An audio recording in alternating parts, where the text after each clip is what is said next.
Hello everyone, welcome to star education YouTube channel. Star education YouTube ચેનલમાં આપ સૌનું ખૂબ ખૂબ સ્વાગત છે. આજનો જે વિડીયો છે એમાં આપણે ચર્ચા કરીશું 19મી જૂનના તમામ અગત્યના કરંટ અફેર. તો શરૂ કરીએ આજનો વિડીયો. સૌથી પહેલો ક્વેશ્ચન આજના વિડીયોમાં. સૌથી પહેલા એક પ્રશ્ન તમારા માટે છે. પ્રશ્નનો જવાબ લખવાનો છે કોમેન્ટ બોક્સમાં. લાસ્ટ વિડીયોમાંથી આ ક્વેશ્ચન તમારા માટે છે. પ્રશ્ન એવો છે કે હાલમાં યુઆઈડીએઆઈ ના નવા સીઓ કોણ બન્યું છે?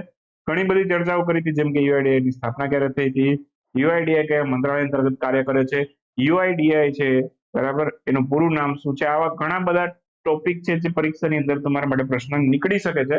એવા કેટલાય અગત્યના મુદ્દાઓ ચર્ચા કરી હતી. તમને જેટલા મુદ્દા યાદ આવે એ લખો કોમેન્ટમાં. શરૂ કરીએ. સૌથી પહેલો ક્વેશ્ચન આજના વિડીયોમાં. ભારતીય નૌસેનાનું ચોથું સર્વે વેસલ લાર્જ આને લોન્ચ કરવામાં આવ્યું છે. આનું નામ જણાવવાનું છે. તો સર્વે વેસલ લાર્જ એ ચોથું છે. આનું હાલમાં જ લોન્ચિંગ કરવામાં આવ્યું છે. આનું નામ છે આઈએનએસ સંશોધક. ઓપ્શન સી આપણો આન્સર થશે.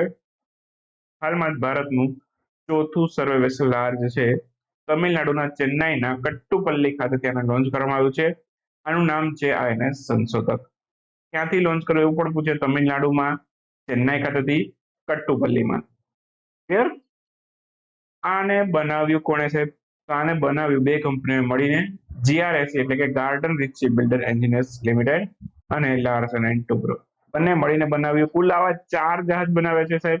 તો ચારે 4 જહાજના નામ તમને પરીક્ષામાં આવી શકે છે. તો એ ચારે 4 જહાજના નામ આપણે યાદ રાખીશું. એક તો સૌથી પહેલું હતું સંધાયક, આઈએનએસ સંધાયક. બીજું હતું આઈએનએસ નિર્દેશક. ત્રીજું હતું આઈએનએસ શિક્ષક અને ચોથું બન્યું આઈએનએસ સંશોધક. જે હમણાં લોન્ચ થયું તમિલનાડુના ચેન્નાઈના કટ્ટુપલ્લી ખાતે. એપ્રિલ 2023 માટે અહીંયા મિસ્ટેક છે મારી, મે 2023. મે 2023 માટે ICC player of the month નો પુરસ્કાર કોને મળ્યો છે? મે 2023 માટે જે પુરસ્કાર છે એ કોને મળ્યો છે? એ મળ્યો છે હાલમાં જ ચેન્જ કરવા લઈ ગયા છે હેરી ટેક્ટરને. આન્સર આવશે હેરી ટેક્ટર. મે 2023 માટે હેરી ટેક્ટરને મળ્યો છે. આમાંથી એક પણ નહીં આપણો આન્સર થશે. કોઈ પણ આમાંથી નથી. બરાબર? તો હેરી ટેક્ટરને મળ્યો છે. આન્સર આવશે હેરી ટેક્ટર. તો આયર્લેન્ડના ખેલાડી છે. બરાબર? અને મે 2023 માટે એમને આ પ્લેયર ઓફ ધ મંથનો પુરસ્કાર મળ્યો. એપ્રિલમાં મળ્યો હતો ફકર જમાનને. બરાબર? એ પાકિસ્તાનના ખેલાડી છે. માર્ચ મહિનામાં મળ્યો હતો શાકિબ અલ હસનને, બાંગ્લાદેશના ખેલાડી છે. પછી ફેબ્રુઆરી માટે કોને મળ્યો હતો? ફેબ્રુઆરી માટે મળ્યો હતો હેરી બ્રુકને. ને એની પહેલાનો જાન્યુઆરી 23 માટેનો કોને મળ્યો હતો? એ મળ્યો હતો શુભમન ગિલને. ડિસેમ્બર 22માં હેરી બ્રુકને મળ્યો હતો.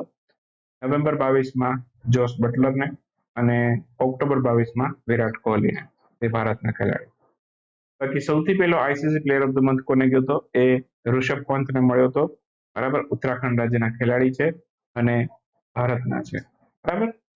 તો આ ખાસ આટલા પોઈન્ટ છે. આમાંથી હવે તમને કહી દઉં તમારે શું તૈયાર કરવાનું છે. તમારે પરીક્ષા આપવા જાઓ એટલે છેલ્લા 5 યાદ રાખીને જવાના. જાન્યુઆરીથી લઈને અત્યાર સુધીના અને એક સૌથી પહેલો ઋષભ પંતને મળ્યો જાન્યુઆરી 21માં. બરાબર? તો કુલ આ 6 પુરસ્કારો પરીક્ષામાં આપવા જાઓ ત્યારે યાદ રાખીને જવાના. બરાબર? બાકી આઈસીસી વિશે વાત કરી લઉં. ઇન્ટરનેશનલ ક્રિકેટ કાઉન્સિલ એનું પૂરું નામ છે. બરાબર? એના અધ્યક્ષ અત્યારે ગ્રેગ બાર્કલી છે અને સીઓ કોણ છે? જોફ એલાર્ડિસ. બસ એટલા 3-4 પોઈન્ટ યાદ રાખશો. આઈસીસી વિશે ચાલશે. બાકી મુખ્ય મથક યુએના દુબઈમાં છે. બરાબર? સ્થાપના 1909માં થઈ. આ બધા પોઈન્ટ પૂછી શકે પરીક્ષામાં પૂછવા હોય તો. મહિલાઓ માટેનો ICC player of the month કોને મળ્યો હતો? તો એની પણ વાત કરી જ લઈએ હવે. બરાબર? મે 2023 માટે મહિલાઓનો ICC player of the month પુરસ્કાર મળ્યો હિપ્ચા થુંગવનને. બીજી વખત એવું થયું સતત થાઈલેન્ડની ખેલાડીને મળ્યો. પહેલા પણ એપ્રિલની વાત કરું તો નારોમી ચાયવાઈ છે એમને મળ્યો હતો. એ પણ થાઈલેન્ડના ખેલાડી હતા. અને હિપ્ચા પુથવોંગ એ પણ થાઈલેન્ડના ખેલાડી છે, એમને મળ્યો છે. તો મે અને એપ્રિલ બંનેમાં થાઈલેન્ડના ખેલાડીને ગયો છે સતત હેટ્રિક. હેટ્રિક તો ન કહી શકીએ પણ સતત 2 વખત થાઈલેન્ડના ખેલાડીને ગયો છે. માર્ચમાં કોને મળ્યો હતો? એ મળ્યો હતો હેનરીએટ ઇશિમેવને. એ રવાંડાના ખેલાડી છે. ફેબ્રુઆરીમાં કોને ગયો? એશ્લે ગાર્ડનરને, ઓસ્ટ્રેલિયાના ખેલાડી. જાન્યુઆરી 23માં ગયો ગ્રીસ સ્ક્રેવન્સને, ઇંગ્લેન્ડના ખેલાડી. બાકી એક ભારતના ખેલાડીને સપ્ટેમ્બર મહિના મળ્યો તો હરમનપ્રીત કૌર, એ યાદ રાખો તો યાદ રાખો. અને બાકી સૌથી પહેલો કોને મળ્યો એ યાદ રાખો, એ મળ્યો શુભનીમ ઇસ્માઇલને, સાઉથ આફ્રિકાની. બસ આ 3-4 પોઈન્ટ અગત્યના છે, આમાંથી તમારો ક્વેશ્ચન નીકળવાનો હશે તો નીકળી જશે. બરાબર, છેલ્લા 5 યાદ રાખીને જાઓ અને સૌથી પહેલો કોને મળ્યો એ યાદ રાખો. બસ એના પછીનો ક્વેશ્ચન છે global 2000 list of public company world wide જાહેર થઈ છે. વિશ્વની પ્રતિષ્ઠિત 2000 કંપનીઓની વર્લ્ડ વાઇડ લિસ્ટ જાહેર થઈ છે. એમાં પ્રથમ સ્થાન ઉપર કોણ છે? પ્રથમ સ્થાન મળ્યું આમાં જેપી મોર્ગનને, તો આન્સર આવશે જેપી મોર્ગન. અમેરિકાની કંપની છે, શેર બજારમાં લિસ્ટેડ હોય એવી કંપનીઓની અંદર સમાવેશ કર્યો છે. રેન્કિંગ કોણે જાહેર કરી તો કે ફોર્બ્સે. બરાબર, પ્રતિષ્ઠિત 2000 કંપનીઓ વિશ્વની. બરાબર, એમાં જેપી મોર્ગન પહેલા સ્થાને છે. ભારતમાં સૌથી ટોચના સ્થાને કોણ છે? રિલાયન્સ ઇન્ડસ્ટ્રી પ્રથમ ક્રમ પર છે. આ રેન્કિંગમાં આનું સ્થાન 45મું છે. એસબીઆઈ 77મા ક્રમ પર, ભારતમાં બીજા ક્રમે. HDFC 128, ICICI 163. બરાબર, બસ એટલી કંપનીઓને આપણે યાદ રાખીશું, બાકી બહુ કઈ ચર્ચામાં જવા જેવું નથી આમાં. હાલમાં જ કયા રાજ્યની સરકારે નાગરિકોને 200 યુનિટ મફત વીજળી આપવાની જાહેરાત કરી છે? આ યોજનાને ગૃહ જ્યોતિ નામ આપ્યું છે. આ ગૃહ જ્યોતિ યોજના કયા રાજ્યની છે? આ કર્ણાટકની છે. મેં અગાઉ તમને એક વિડીયોમાં કીધું હતું કે ભાઈ કર્ણાટક રાજ્યની સરકાર પણ આ ટાઈપનું મોડલ બનાવી રહી છે. પણ આ મોડલના મુખ્ય જનક કોણ? તો કે આમ આદમી પાર્ટી. બરાબર, તો કર્ણાટક રાજ્યની સરકાર છે એણે ગૃહલક્ષ્મી યોજના શરૂ કરી છે અને ગૃહ જ્યોતિ યોજના પણ શરૂ કરી છે. ગૃહલક્ષ્મી શેના માટે છે અને ગૃહ જ્યોતિ શેના માટે છે? તો ગૃહ જ્યોતિ છે એ 200 યુનિટ વીજળી મફત આપવા માટે છે. ગૃહલક્ષ્મી છે એ મહિલાઓને 2000 રૂપિયા પ્રતિ માસ આપવા માટેની યોજના છે. આ બે યોજના કર્ણાટકની સરકારે શરૂ કર્યું છે. જે કોનું મોડલ છે? તો કે કેજરીવાલનું મોડલ છે. બરાબર, જેને પોલિટિક્સ વિશે થોડો પણ ABCD નો એ પણ ખબર હોય ને એને પણ ખબર હશે કે ભાઈ આ જે આના જનક કોણ છે? 200 યુનિટ વીજળી ફ્રી ને મહિલાઓને 1000 કે 2000 રૂપિયા આપવાની શરૂઆત કરનાર જે કોઈ હોય તે કોણ છે? કેજરીવાલ. બરાબર, જેમ મેં તમને અગાઉ પણ ઉદાહરણ આપ્યું હતું કે જેમ જીઓ આવ્યું એ પહેલાની લાઈફ કેવી હતી ને જીઓ આવ્યું એ પછીની લાઈફ કેવી, એટલે કોઈ કોમ્પિટિટર માર્કેટમાં હોય તો એનાથી બેનિફિટ કોને થાય? જનતાને થાય. જીઓ નહોતું એ પહેલા આપણને બધાને ખબર છે, એ પહેલાની લાઈફમાં લગભગ 2 GB કે 3 GB ના મને ખ્યાલ છે જ્યાં સુધી 300-350 રૂપિયા ચાર્જ કરતા હતા દરેક ટેલિકોમ ઓપરેટર કંપની. જેવું જીવો આવ્યું એટલે બધાએ જીવો મુજબના પ્લાન નીકાળવા માંડ્યા. બરાબર, તો કોઈક કોમ્પ્યુટર માર્કેટમાં ઊભો હોય, બરાબર, વ્યાપાર માટે, બિઝનેસ માટે, તો એનાથી બેનિફિટ કોને થવાનું છે? તો કે જનતાને થવાનો છે. બાકી બીજી પણ એક યુવા નિધિ યોજના શરૂ કરી છે. એમાં બેરોજગારોને 3000 રૂપિયા ભથ્થું આપશે. બરાબર, એક અન્નભાગ્ય યોજના શરૂ કરી છે. બીપીએલ પરિવારોને 10 કિલોગ્રામ જેટલા ચોખા મફત આપશે. શક્તિ યોજના શરૂ કરી છે. મહિલાઓ માટે રાજ્યની અંદર છે મુસાફરી માટે ફ્રી બસ સુવિધા શરૂ કરી છે. એક મોડલ કેજરીવાલના છે. બરાબર, હાલમાં જ આદિવાસી લેખકોનું સૌ પ્રથમ રાષ્ટ્રીય સંમેલન કયા સ્થળે યોજાયેલું? આ ભદરવા ખાતે યોજાયેલું. ભદરવા ક્યાં આવ્યું એવો પણ પ્રશ્ન આવી શકે, તો જમ્મુ કાશ્મીરમાં આવેલું છે.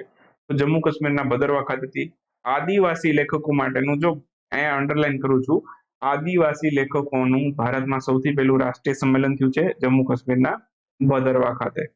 ભદરવાને લવંડર કેપિટલ પણ કહેવાય છે. લવંડર મિશન કોણે શરૂ કર્યું? CSIR શરૂ કર્યું અરોમા મિશન અંતર્ગત. ઓકે, અને ટાર્ગેટ શું છે? તો કે 2024 સુધીમાં 1500 હેક્ટર જમીનમાં લવંડરની ખેતી કરવાનો ટાર્ગેટ છે. ટાર્ગેટ આવી શકે છે મિત્રો પરીક્ષામાં, GPSCમાં. ચેન્નાઈ ખાતેથી લોન્ચ કરવામાં આવેલ એનિમેશન ભૂલમાં બોલાઈ ગયું, માફ કરજો. તો એન્ટી સબમરીન વોરફેર સેલો વોટરક્રાફ્ટ વેસલ, આનું નામ શું રાખવામાં આવ્યું છે? થોડુંક નામ અટપટું છે. એન્ટી સબમરીન વોરફેર સેલો વોટરક્રાફ્ટ વેસલ. વેસલ એટલે કે એક પ્રકારનું જહાજ જ થયું, અને એન્ટી સબમરીન એટલે કે સબમરીન છે એને ડિસ્ટ્રોય કરી શકે એવું જહાજ છે. તો આનું નામ શું રાખવામાં આવ્યું એવો પ્રશ્ન છે. આનું નામ રાખ્યું છે અંજદ્વીપ. દ્વીપોના નામ ઉપરથી નામ આપ્યા છે, અંજદ્વીપ નામ આપ્યું છે. તો ઓપ્શન એ આપણો આન્સર થશે. તો અહીંયા આ કોણે બનાવ્યું એવો પણ પ્રશ્ન આવે, તો એન્ટી સબમરીન વોરફેર શેલો વોટરક્રાફ્ટ વેસલ. આ અંજદ્વીપનું લોન્ચિંગ ક્યાં થયું? તમિલનાડુના ચેન્નાઈમાં કટુપલ્લી ખાતેથી. એક બીજું પણ લોન્ચિંગ થયું હતું, બરાબર, એ આપણે અગાઉ ચર્ચા કરી ગયા. હવે આને બનાવ્યું કોણે? તો આને બનાવ્યું લાર્સન એન્ડ ટુબ્રો અને GRS એટલે કે garden rich builder engineers limited. તો બંનેનું નિર્માણ આમણે જ કર્યું છે. ક્લિયર? બાકી વાત કરું તો ભારતીય નૌસેનાએ કુલ આ પ્રકારની 8 તૈયાર કરશે. આ ટાઈપની અત્યાર સુધીમાં તૈયાર કેટલી થઈ ગઈ? 3 તૈયાર થઈને આવી ગઈ છે. જહાજોના નામ દ્વીપના નામ ઉપરથી આ જહાજોને નામ આપ્યા છે. સૌથી પહેલું જે બન્યું એ INS અરનાલા બન્યું. મહારાષ્ટ્રનું એક દ્વીપ છે, અરનાલા તરીકે ઓળખાય છે. પછી બીજું બન્યું INS અંદ્રોટ, એ લક્ષદ્વીપનો એક દ્વીપ છે. અને ત્રીજું બન્યું અંજદ્વીપ, એ કર્ણાટકના કારવારમાં આવેલું દ્વીપ છે. બસ આટલા પોઈન્ટ યાદ રાખશો ને તમારા ખ્યાલથી GPSC માટે તમને તકલીફ નહીં પડે. તો પૂછે તો કોણે બનાવ્યું એવું પૂછે એ આવી ગયું, ક્યાંથી લોન્ચ થયું એ આવી ગયું, અને શેના નામ ઉપરથી નામ આપ્યા એ પણ આવી ગયું, કુલ કેટલા બનશે એ પણ આવી ગયું. બરાબર? તો મોસ્ટલી બધું આવી ગયું છે, મારા ખ્યાલથી ક્યાંય બાકી નથી રહેતું. હાલમાં જ કયા રાજ્યની સરકારે G20ના પ્રતિનિધિઓને ગુલાબી મીનાકારી હસ્તશિલ્પ ભેટ આપી છે? એક GI પ્રોડક્ટ પણ છે. તો કયું રાજ્ય છે કે જે ગુલાબી મીનાકારી હસ્તશિલ્પ છે એને ભેટમાં આપશે? આ ઉત્તર પ્રદેશ રાજ્ય છે કે જે બધાને મીનાકારી છે એ ભેટમાં આપશે.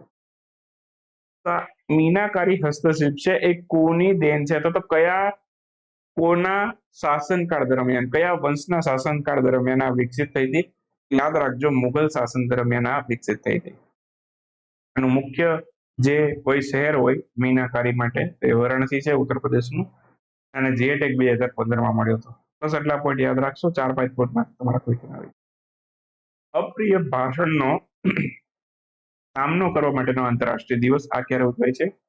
આનું ઉજવણી છે 18મી જૂને કરવામાં આવે છે. આન્સર આવશે ઓપ્શન બી, 18 જૂન. 18 જૂનના રોજ આ દિવસ ઉજવાય છે. અપ્રિય ભાષણ એટલે કે હેટ સ્પીચનો સામનો કરવા માટેનો આંતરરાષ્ટ્રીય દિવસ. ગયા વર્ષે સૌથી પહેલી વખત 2022માં ઉજવાયેલો હતો. 2023ની થીમ યાદ રાખીશું, hate speech turning the tide. સંયુક્ત રાષ્ટ્ર ઉજવે છે. બસ એટલું યાદ રાખશું. નેશનલ રીડિંગ ડે ક્યારે ઉજવાયેલો? આજે 19 જૂન, આજે છે નેશનલ રીડિંગ ડે. તો PN પાણીકર, એમની પુણ્યતિથિને આપણે નેશનલ રીડિંગ ડે તરીકે ઉજવીએ છીએ. લાઇબ્રેરી મુવમેન્ટના પિતા તરીકે ઓળખાય છે PM પાણીકર. પૂરું નામ પૂછી શકે, Puthuvai Narayan Panicker. World Book Copyright Day પણ હોય છે, 23મી એપ્રિલે છે, 2 મહિના પહેલા જતો રહ્યો. International day for estimate of sexual violence and કોન્ફ્લિક્ટની ઉજવણી ક્યારે થઈ? આ પણ 19 જૂને ઉજવાય છે. આન્સર આવશે 19 જૂન. 23 માટેની થીમ યાદ રાખીશું, bridging the gender digital divide to prevent, address and respond to conflict related sexual violence. 2008માં આ દિવસ સૌથી પહેલી વખત ઉજવાયેલો. સંયુક્ત રાષ્ટ્ર દિવસ ઉજવે છે. દર વર્ષે 19 જૂને આ દિવસની ઉજવણી કરવામાં આવેલી છે. ગુજરાતીમાં શું કહેવાય એને? સંઘર્ષમાં જાતીય હિંસા નાબૂદી માટેનો આંતરરાષ્ટ્રીય. થોડાક બંને ક્વેશ્ચન ડિસ્કસ કરી લઈએ. સૌથી પહેલો છે, હાલમાં કઈ સંસ્થા દ્વારા ઓપરેશન અનામત શરૂ કરવામાં આવ્યું? ઓપરેશન અનામત છે, બરાબર, એ કોઈ અનામત લાગુ કરવા માટેનું નથી. ઓપરેશન અનામત શરૂ કર્યું છે રેલવે પ્રોટેક્શન ફોર્સ. NMDC એના નવા CMD કોણ બન્યું? ચેરમેન અને મેનેજિંગ ડાયરેક્ટર કોણ બન્યું? CMD નો મિનિંગ શું? ચેરમેન અને મેનેજિંગ ડાયરેક્ટર. તે બન્યા અમિતાભ મુખર્જી. યુનેસ્કો અમેરિકા છે, યુનેસ્કોનું ફરી વખત સદસ્ય બન્યું છે. આ યુનેસ્કોનું હેડક્વાર્ટર ક્યાં આવ્યું છે? તો અમેરિકા યુનેસ્કોનું ફરી વખત સભ્યમાં સામેલ થઈ ગયું. આ યુનેસ્કોનું હેડક્વાર્ટર ફ્રાન્સના પેરિસમાં આવેલું છે. વિશ્વ બેંક દ્વારા ભારતના કયા રાજ્યને સિંચાઈ ક્ષેત્ર માટે વિકાસ માટે $148 મિલિયન ની રકમ આપવામાં આવી છે? વર્લ્ડ બેંકે કયા રાજ્યને આપી છે? સિંચાઈ ક્ષેત્ર માટે આપી છે. બરાબર, આન્સર આવશે વર્લ્ડ બેંક. પણ આપી તો કે આ સાથે આપણો આજનો વિડીયો સમાપ્ત કરીએ. મળીએ નેક્સ્ટ વિડીયોમાં નવા કરંટ અફેર સાથે. ત્યાં સુધી રજા લેશું.